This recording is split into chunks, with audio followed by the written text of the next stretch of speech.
terbaik. Ya, kita semua. Jadi kita tidak usah saudara malu, tidak usah saudara merasa aduh saya kok seperti ini. Nah saudara, kita harus terbuka apa adanya. Ya, kita semua korban memiliki ayah yang belum sempurna. Semua kita, nggak ada di antara kita yang ayahnya udah sempurna. Jadi mari kita datang hari ini saudara, ya kita mau belajar bagaimana menjadi bapak yang sejati. Ya, harus dimulai dari apa? Pria yang sejati. Ya, coba lihat kiri kanan, udah sejati belum ini? Nah, kalau kita belum, ya kita mesti berkembang terus, belajar lagi saudara ya. Kita nggak pernah berhenti belajar terus menjadi seorang pria sejati. Nah, tapi tidak berarti kalau kita sudah pria sejati kita otomatis sudah bapak yang sejati. Belum tentu juga. Ya, waktu saya ikut ya modul 2 ini belajar prinsip-prinsip ini dengan Ed Cole dan juga dengan Bapak Kasih Karsten, saya temukan saya juga belum jadi bapak yang sejati. Ya, saya sudah belajar coba jadi pria yang sejati, tapi ternyata saya belum mencapai kebapaan seperti yang Tuhan mau. Ya, kita udah belajar. Ya, ada 2 macam orang tua, masih ingat saudara? Ya, ada tipe burung unta. Ya. Ada tipe Raja Wali. Nanya sama sebelah, kau tipe apa? Ya.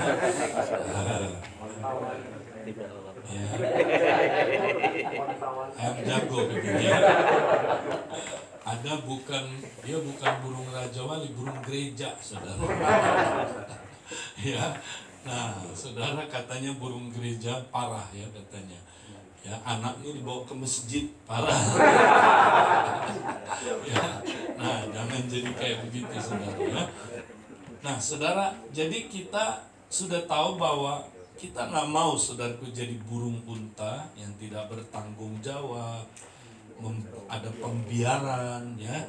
Kita saudara tidak pernah didik anak kita. Mestinya kita jadi seperti burung Raja Wali. Amen. Itu gambaran Allah kita. Ya, bagaimana dia mendidik Israel. Ya, dia menjadi bapak yang luar biasa buat Israel. Ya, saudara, dia katanya saudaraku mendidik anaknya. Ya, seperti seekor burung Raja Wali yang terbang tinggi menopang. Ya, saudaraku, anaknya dengan sayapnya. Kalau kita lihat burung Raja Wali luar biasa, saudara. Ya, saya pernah mancing, saudara. Ya, ketika saya mancing, tiba-tiba, saudara, ya, waktu saya mancing itu angin kencang turun, saudara. Ya, nah, saya akhirnya terpaksa mesti saudara menyingkir. Nah, waktu angin kencang itu datang, saudara, saya lihat semua burung yang ada di udara, saudara, langsung mendarat semua, saudara, karena angin kencang. Langsung mayday, mayday, ya, saudara. Wih, nggak ada burung di udara di tengah saudaraku badai. Apalagi ayam. Waduh, ayam langsung lari ke kolong rumah, saudara. Ya. Tapi tiba-tiba, saudara, di tengah angin badai yang kencang itu, saudara, saya melihat di atas, jauh di atas, di dekat awan di situ, saudara, ada 2 ekor burung, saudara, terbang tinggi, membentangkan sayapnya, saudara, nggak takut menghadapi badai, saudara, terbang tinggi terus, terbang tinggi terus, terbang tinggi terus, saudara. Ya. Ternyata itu burung Raja Wali. Wow, Raja Wali nggak takut kepada apa, saudaraku, badai apapun. Dia bahkan di tengah badai dia dapat terbang lebih tinggi lagi. Tapi untuk jadi Raja Wali yang terbang tinggi, saudara, itu nggak bisa otomatis. Raja Wali bisa terbang tinggi itu, saudara, kalau dia didik anaknya, saudara. Anaknya itu lahir, ya, boleh udah jadi burung yang punya benih Raja Wali. Tapi dia nggak akan pernah terbang tinggi, saudara, kalau ayahnya, ibunya, khususnya ayahnya, mendidik dia, saudara. Ya, makanya Raja Wali concern mendidik anaknya, saudara. Nah, apakah kita seperti begitu? Bapak yang mendidik anak kita jadi bapak yang baik, nggak seperti burung onta tadi. Nah, burung Raja Wali, saudara, itu kalau didik anaknya luar biasa. Pernah dilihat oleh seorang saudaraku, seorang petani lah, ya, tahun 1004, saudara. Dia melihat kejadian itu di mana seekor burung Raja Wali mendidik anaknya. Nah, ini Raja Wali khusus, namanya the Golden Eagle, saudara. Ya, burung Raja Wali emas. Ini burung Raja Wali terbesar. Sayapnya aja kira-kira hampir 2 meter. Ya, ini burung paling gagah, saudara, yang tadi bisa terbang tinggi itu. Ya, tapi cara dia mendidik anak unik sekali, saudara. Ya, anaknya ini, saudara, waktu kecil, ya, dia masih botak, ya, saudara, masih blow on, ya, botak, ya, kerjanya cuma saudara, makan tidur.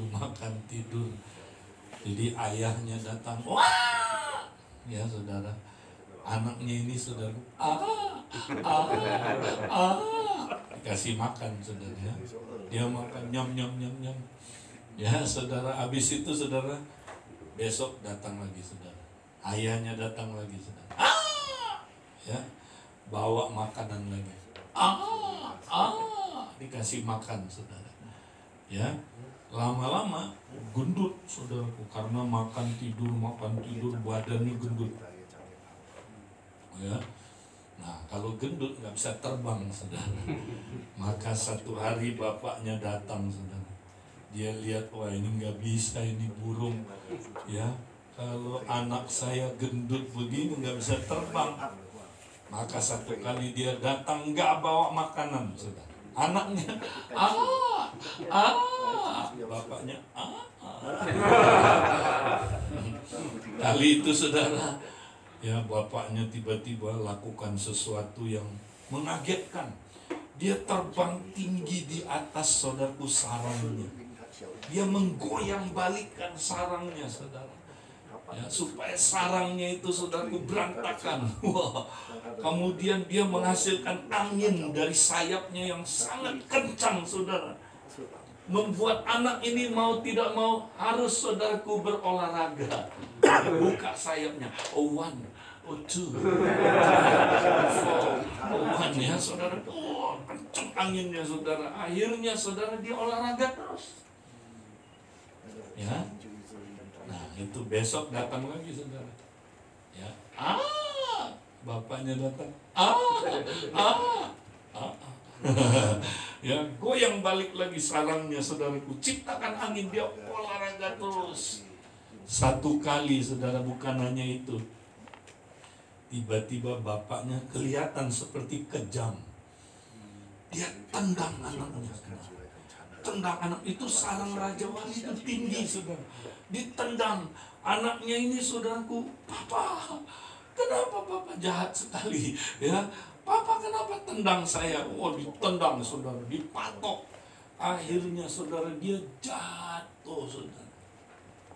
Dia mau nggak mau jatuh, ya kan? Nah, waktu dia jatuh, saudara, ya, itu kelihatan. Nah, petani itu menyaksikan tahun 1904 itu, saudara, bagaimana itu, ya, saudara, burung Raja Wali waktu anaknya jatuh, itu induknya, saudara, langsung terbang, menyelam, dive in, ya, sebelum dia jatuh kena tersentuh tanah, induknya itu, saudara, terbang di bawah anaknya, buka sayapnya, berat, ketepuk.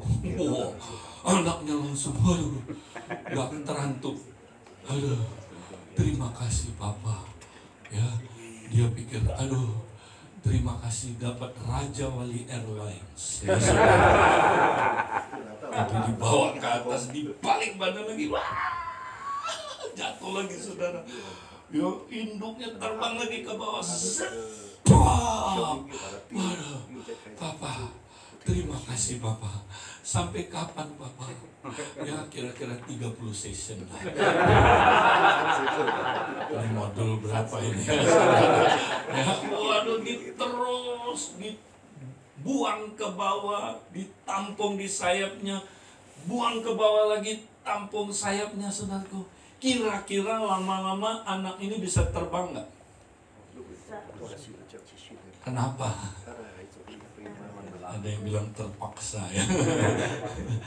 Saudara, satu kali waktu dia karena dilempar terus kan, tiba-tiba dia merasa, loh, kok saya punya sayap, kok nggak dipakai sayapnya?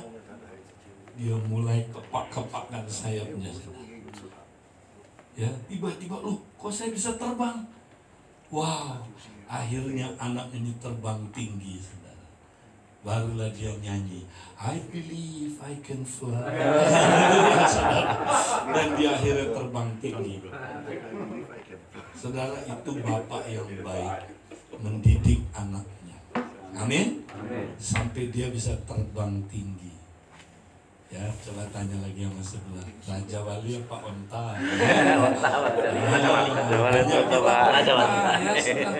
Kita mesti jadi bapak sejati. Ada yang bilang amin? Amin. 1, 2, 3. Yes. Bilang, saya bapak sejati. Saya bapak sejati.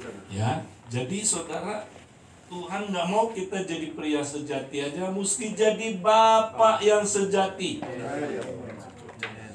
Ya. Nah, waktu saya ikut session-session ini, saudara, saya refleksi lagi. Alamak, saya udah banyak tahu tentang pria sejati, tapi saya belum full jadi bapak sejati, saudara. Saya temukan, saya refleksi bagaimana hubungan saya dengan anak saya, terutama dengan anak saya yang kedua, saudara. Saya temukan ada banyak hal dalam diri saya, saudara. Saya belum jadi bapak sejati, belum berperan sebagai bapak sejati buat anak saya yang kedua. Dan nanti saya cerita, saudara. Ya, anak saya, karena saya tidak berfungsi sebagai bapak sejati, dia hidupnya parah, saudara. Anak pertama saya lumayan, saya sempat ya berfungsi menjadi bapak sejati, tapi anak saya yang kedua saya gagal, saudara. Boleh dibilang ada hal-hal yang saya belum ya berfungsi sebagai bapak yang sejati. Makanya dia nggak karu-karuan. Anak saya yang kedua sempat ya, dia, saudaraku, hidupnya ya sempat jauh dari Tuhan. Ya, dia, saudara, hidupnya ya nggak mencapai potensi maksimalnya. Kenapa, saudara? Karena ada bagian saya. Nah, waktu saya temukan itu, saya bertobat. Nah, jadi saudara, waktu kita dengar firman ini, saudara, next kita lihat. Nah, kalau bisa dibantu aja. Jadi saudara, kita mesti akui dulu kegagalan kita. Ya. Kalau kita nggak pernah mengaku, ya, saya punya kekurangan, saya gagal, kita nggak bisa, saudara, bertumbuh jadi bapak yang sejati. Akui dulu dong kegagalan kita, ya. Jadi saya pun, saudara, ya, sudah pengajar pria sejati, ya, saya sudah ikut berapa kali, saudaraku, nggak tahu, baca bukunya Ed Cole berapa kali. Tapi saudara, saya sendiri mengakui saya belum jadi bapak sejati. Nah, harus kita akui kegagalan kita. Kita nggak bisa sukses sebelum kita akui kegagalan kita. Kita nggak bisa jadi bapak sejati kalau kita nggak pernah akui terbuka, ya, aku belum mencapai seperti yang Tuhan mau. Akui itu, saudara. Dan ambil komitmen untuk tidak mengulanginya lagi. Ya. Jadi saya datengin anak saya, saudara. Saya akui, maaf ya Dan, namanya Daniel, Papa gagal jadi bapak yang baik buat kamu. Maukah kamu ampuni Papa? Ya, ampuni Papa. Tapi Papa berjanji, ya, Papa tidak akan mengulanginya lagi. Papa akan perbaiki, ya, karena Papa dulu nggak pernah dibapai seperti ini. Saya juga nggak pernah, saudara, dibapai dengan bapak saya bukan bapak yang baik sempurna. Ya, ada kekurangan, bahkan banyak sekali kekurangannya. Jadi saya akui dan saya bilang, kasih Papa kesempatan supaya Papa bisa belajar jadi bapak yang baik. Nah, kamu juga belajar jadi anak yang baik. Ya, harus ada peranan anak juga kan? Bukan hanya bapak, tapi dia juga harus belajar jadi anak yang baik. Nah, saya datangi saudaraku, saya bikin komitmen ini. Dan benar, saudara. Ya, waktu saya ngomong begitu, dia mulai aman. Anak saya, saudaraku, mulai mau terbuka kepada saya. Ya, saudara. Nah, ada banyak hal-hal dalam hidup dia, saudara, yang dia nggak pernah dapat dari saya sebagai seorang ayah. Nah, karena itu, saudara, kita mesti tahu seorang bapak sejati, ya, apa peranannya, saudara, terhadap anak-anaknya. Hal apa yang kita mesti berikan kepada anak-anak kita. Nah, kita kan nggak punya model dulu. Gimana caranya jadi bapak yang sejati? Nggak punya model. Nah, mudah, saudara. Modelnya adalah Bapak di surga. Amin. Karena gambar Bapak yang di bumi ini sebenarnya kan datangnya dari Bapak di surga, kan? Itu gambarnya kan dari situ. Jadi kita bisa belajar jadi Bapak sejati kalau kita melihat bagaimana Bapak di surga memperlakukan anaknya Yesus. Ya, waktu Yesus datang sebagai manusia, maksudnya. Ya, bagaimana dia memperlakukan Yesus. Nah, dari contoh ini kita dapat belajar apa yang seorang bapak, ya, harus berikan kepada anak-anaknya. Nah, karena itu mari kita akan lihat, saudara, ada dua bagian dari firman Tuhan, ya.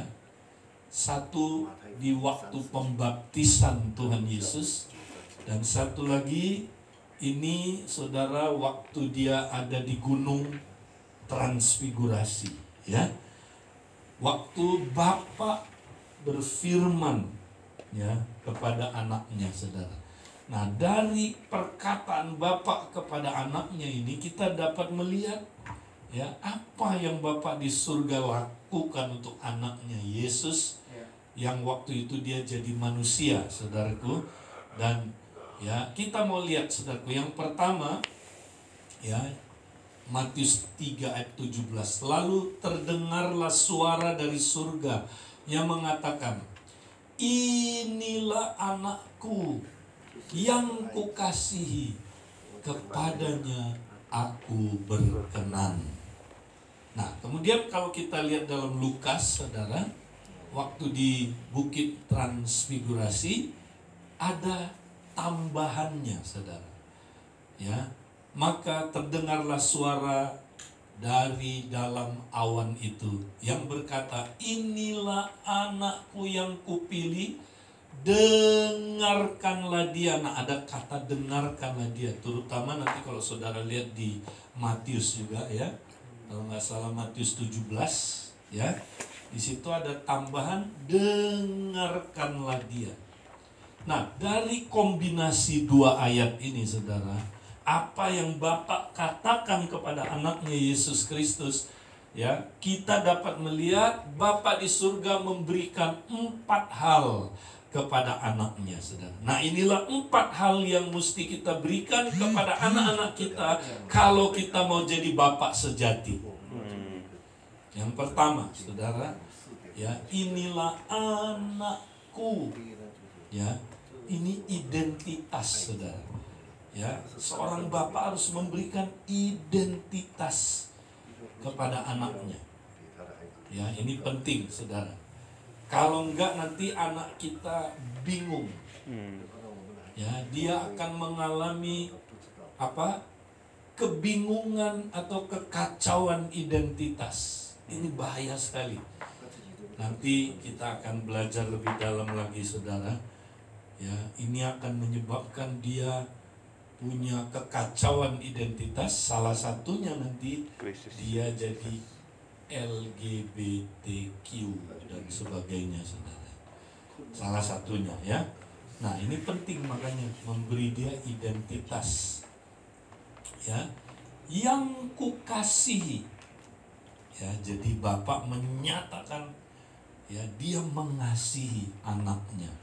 Nah, berarti seorang bapak mesti memberikan rasa aman kepada anaknya dengan memberikan apa, saudara? Kasih, ya, kasih Bapak kepada dia.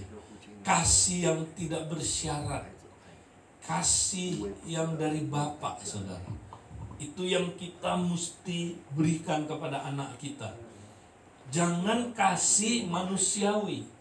Kalau kasih manusiawi itu bersyarat, kasih manusiawi itu tidak sempurna. Kasih manusiawi itu, saudara, kasih yang saudaraku, ada batasnya. Nah, kalau saudara mengasihi anak saudara dengan kasih manusiawi, bukan dengan kasih Bapa, maka nanti dia nggak aman hidupnya. Dia nggak aman, saudara. Rasa aman adalah hal yang sangat penting, ya, buat seorang anak. Ya, makanya banyak anak nggak punya rasa aman. Itu dia besar dengan keadaan tidak aman, bahaya sekali. Ya, dia nanti akan cari rasa aman dari hal-hal yang tidak saudaraku, tidak mendasar. Ya, dia cari rasa aman dari apa, saudara? Dari uang, ya, dari saudara? Dari backingan, ya, dari hal-hal yang saudara, yang sebenarnya tidak bisa memberikan rasa aman yang sejati. Dia hanya bisa aman kalau dia dapat ini, saudara, ya, kasih Bapak itu. Oke? Nah, selanjutnya, saudara, kepadanya aku berkenan. Nah, kata-kata ini, saudara, itu diucapkan oleh seorang Yahudi, saudara, kalau anaknya itu, ya, sudah berfungsi sesuai dengan yang bapaknya mau, saudara. Ya, jadi orang Yahudi itu kalau dia udah umur 30, saudara, dan dia melakukan pekerjaan-pekerjaan bapaknya, dia sukses melakukan pekerjaan bapaknya, umur 30 bapaknya akan umumkan, saudara, ya, di depan orang-orang, inilah anakku yang berkenan kepada aku. Ya. Kenapa dia berkenan?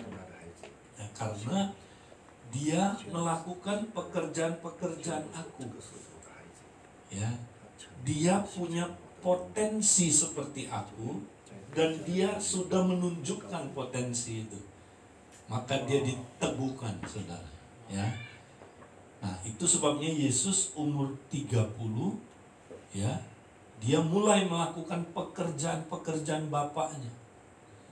Maka Bapaknya mengumumkan itu di depan, ya, yang lain, bahwa dia punya potensi melakukan pekerjaan-pekerjaan Bapaknya, saudara. Nah, itulah, demikianlah, saudaraku. Jadi yang ketiga yang kita mesti berikan kepada anak kita, kita mesti teguhkan potensinya, ya, bahwa dia punya potensi. Amin. Dia bisa serupa dengan Kristus, tapi dia juga punya potensi yang unik. Nah, kita mesti teguhkan, saudara, terus-terusan, ya, supaya dia mencapai potensinya seperti yang Tuhan kehendaki. Amin. Nah, yang terakhir, saudara, apa yang mesti diberikan, saudara? Ya, dengarkanlah dia. Nah, kenapa Bapa di surga bilang dengerin Yesus? Karena Yesus itulah, saudaraku, ya, adalah mempunyai otoritas moral dialah sang firman itu, saudara. Ya, dia punya otoritas moral, saudara. Dengerin dia. Jadi kita harus berikan kepada anak kita, saudara, otoritas moral. Kalau enggak nanti dia tidak bermoral. Nanti kita akan belajar seberapa pentingnya memberikan otoritas moral kepada anak-anak kita. Nah, saudara, waktu saya belajar ini, wow, ternyata saya belum memberikan 4 hal ini sepenuhnya ke anak saya yang kedua ini. Pantes anak saya, saudara, hancur hidupnya. Ya, jadi saudara, ceritanya gini, saudara. Ya, waktu anak saya udah lebih gede, baru ternyata ketahuan, saudara. Ya, anak saya satu waktu udah mulai masuk usia SMA, saudara. Dia sekolah, kemudian lulus SMA, masuk universitas. Nah, habis selesai universitas, saudara, ada masa di mana, saudara, ya, dia tidak lagi bisa hidup seperti sesudahnya, karena dia harus berubah. Ya, dia kerja, saudara, waktu itu. Ya, nah, karena kerjanya restoran, saudara. Jadi anak saya lama-lama, saudara, dia tidak lagi bersekutu dengan orang-orang. Hari Minggu juga mesti kerja, ya kan? Hari Sabtu pulangnya udah tengah malam. Tiap malam, saudaraku, kerjanya sampai tengah malam. Lama-lama nggak pernah saat teduh lagi, saudara. Nggak pernah lagi ikut komsel, nggak pernah lagi, saudara, doa, nggak pernah. Bahkan hari Minggu pun dia nggak pernah lagi ibadah. Tapi yang gawat gini, saudara, lama-lama saya lihat anak saya kok mulai jauh dari Tuhan. Dan dia, saudara, teman-temannya saya lihat, waduh, orang-orang yang ateis, yang tidak kenal Tuhan, yang bahkan yang aneh-aneh, yang bandel-bandel, saudara. Ya, saya lihat bahkan, saudara, dia sampai titik dia benci sama gereja, benci sama gereja.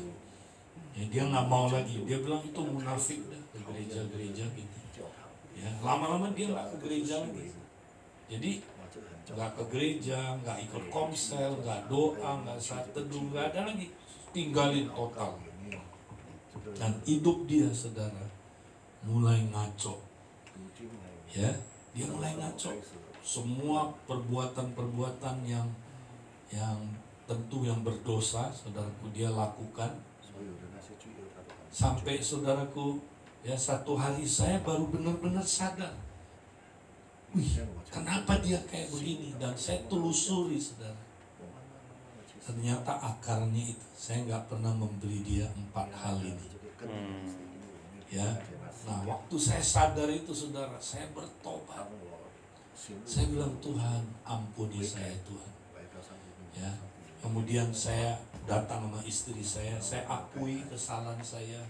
Istri saya juga mengakui ada bagian dia yang salah. Nah, makanya kita diundang ikut modul 2 ini, suami istri, ya. Kita nanganin anak kita harus suami istri. Ya, nah, kami berdua, saudara, berdoa.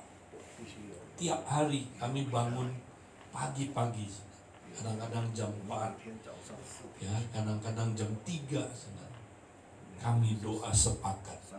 Ya, waktu kami sadar ada kesalahan, saya sadar ada kesalahan saya bertobat. Dan kemudian saya memperbaiki diri, saya berkata, Tuhan, ampuni Tuhan. Kalau boleh, saya mengulang, Tuhan. Ya, menjadi Bapak sejati, Tuhan. Saya mau, Tuhan. Ya, saya kemudian doa sama istri saya. Tiap hari kami doain. Nah, ingat, saudara, ini doa powerful. Kalau suami istri sepakat berdoa, ingat, doa sepakat itu dahsyat, saudara. Ya, karena waktu kita doa sepakat, kita boleh menggunakan kunci kerajaan. Kami doa, dan doanya diganti, saudara. Jangan doa begini bersungut-sungut. Tuhan, kenapa anak saya jauh dari Engkau. Di mana Engkau ketika dia jauh dari Tuhan? Nyalain Tuhan, ya kan? Tuhan, kenapa ada masalah ini? Kan aku hamba Tuhan. Kenapa Tuhan kau biarkan anakku seperti itu? Oh Tuhan, banyak ohnya. Ya, coba banyak kita doa begitu kan? Bertobat, saudara. Jangan doa begitu. Itu doa nyalain Tuhan. Itu doa yang gak punya iman. Ganti doanya. Doanya gini, Tuhan, memang aku salah Tuhan. Ada hal-hal yang aku belum berfungsi baik. Tuhan ampun, tapi aku tidak tinggal diam. Roma 8:28 terjadi Tuhan. Kau turut bekerja di belakang layar. Aku nggak lihat Tuhan, tapi Engkau ikut bekerja. Kau membawa anakku Tuhan kembali kepada Engkau. Terima kasih. Walaupun aku tidak melihat, walaupun habis doa dia tambah parah. Sering gitu kan? Nah, ingat, kalau tambah parah itu artinya udah mulai dijawab. Oh iya, kita nggak lihat, saudara ngerti ya? Tapi di alam roh, saudara, Tuhan sedang bekerja, cuman kita nggak lihat. Nah, seringkali kita bersungut-sungut. Ingat, bersungut-sungut itu malah nanti dibinasakan malaikat maut. Ya, modul 1 kita udah belajar kan? Jangan, saudara, bersyukur. Terima kasih Tuhan. Kau tidak pernah membiarkan anakku Tuhan. Ya, terus begini Tuhan. Tuhan, aku bersyukur Kau sedang bekerja. Terima kasih Tuhan. Kau sedang bawa dia kembali kepada Engkau. Terima kasih Tuhan. Engkau Allah yang sangat mengasihi anakku Tuhan. Aku bersyukur. Aku berterima kasih Tuhan. Doanya gitu, saudara. Itu doa orang yang percaya. Amin. Orang bersungut berarti dia nggak percaya. Ya, bersyukur. Kira-kira 2 bulan, saudara. Saya tiap hari saya doa seperti itu. Dahsyat loh, saudara. Tuhan mendengar doa orang yang benar, ya, dan orang yang ngaku dosanya. Amin. Terbuka dulu kita salah, ya kan? Nah, dahsyat, saudara. 2 bulan kemudian tiba-tiba dia panggil kami. Ya, dia bilang, Pak, aku boleh ngomong gak Pak? Nah, hari itu saudara, dia panggil kami. Dia cerita semua, saudara. Dia buka semua. Dia bilang, Pak, mungkin Papa udah tahu ya, selama ini saya gak pernah mau hubungan dengan kalian lagi. Kenapa? Karena ini. Dia ceritain semua, saudara. Betapa hancurnya hidupnya, saudara. Betapa rusaknya hidup dia. Tapi dia bilang gini, saudara. Tapi Papa, saya tahu kalian doain saya. Saya tahu. Kenapa? Tiba-tiba saya merasa beberapa waktu ini ada kuasa yang membawa kami kembali. Membawa saya ya, kembali kepada Papa. Aneh. Ya, tiba-tiba saya bisa hatinya berubah, Pak. Saya tahu Papa, Mama berdoa buat saya. Dan benar, saudara. Dia cerita semua, ternyata saudara hidupnya hancur sekali. Dia udah jauh dari Tuhan. Nah, waktu itulah saudara kami datang. Ya, saya sampai bahkan saudara peluk dia, saya berlutut, saya bilang, nah, ampuni Papa dan Mama. Ya, kami belum jadi orang tua yang baik buat kamu. Nah, terutama Papa. Papa belum jadi bapak yang baik. Mau gak kamu kasih kesempatan buat Papa memperbaiki diri? Dia nangis, saudara. Kami nangis, saudara. Nah, dari situlah mulai, saudara, saya mulai perbaiki diri, memberikan 4 hal ini kepada dia. Dan saya temukan ternyata dia nggak dapat sepenuhnya dari saya, saudara. Yang pertama, contohnya rasa aman. saudara tahu nggak? Anak saya itu ya dia anak yang tertolak, saudara. Jadi waktu di dalam kandungan, saudara. Nah, istri saya nggak tahu dia sudah punya anak, ngerti ya? Dia rupanya hamil, baru ketahuan. Dia padahal saudara pakai alat KB, pakai spiral, tapi gagal spiralnya. Anaknya ya saudara jadi. Nah, akhirnya saudara udah ketahuannya dia udah 4 bulan. Nah, waktu dia jadi, saya ngomongnya begini, ya kenapa jadi? Itu penolakan ternyata, saudara. Kenapa jadi? Ya, karena kami seperti nggak siap kan? Kenapa mesti anak ini? Tapi saya sadar, wah udah keburu salah. Saya udah ngomong begitu. Tapi ada impactnya loh, saudara. Waktu dia lahir, saudara. Nah, itu waktu lahir, saudara, dia dibawa sama susternya, saudara. Kan lewat masuk ke lift, aku ikutin ya di lift itu. Saya lihat anak itu lihat saya.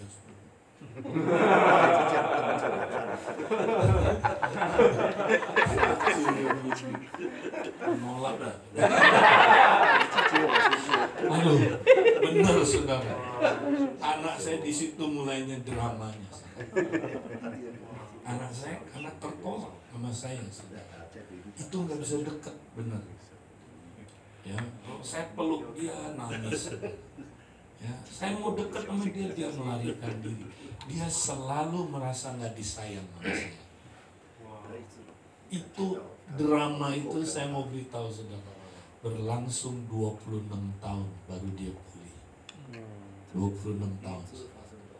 Ya, nah dia tertolak, saudara. Ternyata dari kandungan itu, penolakan itu ternyata bahaya sekali, saudara.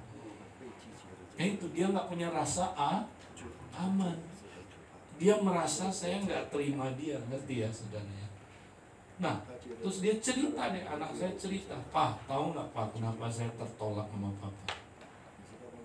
Dan saya ya juga merasa tertolak karena gini, ya karena Papa itu terima saya bersyarat. Waduh, ya Papa terima saya tanda kutip nih, ya dengan kasih yang punya ekspektasi. Nanti kita dengar ini, saudara. Ya akhirnya saya merasa ya Papa itu benar-benar nggak sayang saya, nggak terima saya. Nah itu saya mesti bertobat, saudara. Benar-benar ya saya bertobat. Saya kemudian saudaraku mulai belajar memberikan dia rasa aman lagi. Nanti kita akan belajar ya saudara lewat pelajaran-pelajaran ini. Nah kedua, identitas. Ya identitas, saya ternyata nggak pernah memberikan dia identitas sejati. Ya identitas dia adalah dari apa kata orang. Identitas dia dari apa saudara? Ya hal-hal yang bukan hal-hal yang esensial. Ya. Nah apalagi anak pendeta nggak gampang, saudara. Itu dituntut, ya kan? Coba kalau anak pendeta saudara salah, kok kamu kok salah sih? Anak pendeta kok kayak begitu sih? Nah, lama-lama saudara dia benci sekali. Mendingan jangan anak pendeta deh. Gua nggak minta dilahirin tuh. Iya kan? Oh itu berat saudara. Anak pendeta itu berat banget bebannya, ya kan? Karena identitas dia nggak tahu dia siapa. Ya makanya kalau orang nggak tahu dia siapa berat, karena dia nggak tahu diri kan. Coba lihat orang yang suka marah-marah itu identitasnya nggak benar, nggak tahu diri dia, ya kan? Marah-marah. Coba, lu nggak tahu gua siapa? Kamu nggak tahu? Aku juga nggak tahu. Coba bilang sama sebelah, banyak orang nggak tahu diri. Ini problem identitas, nggak tahu diri dia. Itu anak saya. akibat penolakannya saudara, dia aneh sekali saudara, anak saya. Ya, dia kalau orang tertolak itu dia juga suka nolak orang, setuju? Ya kan?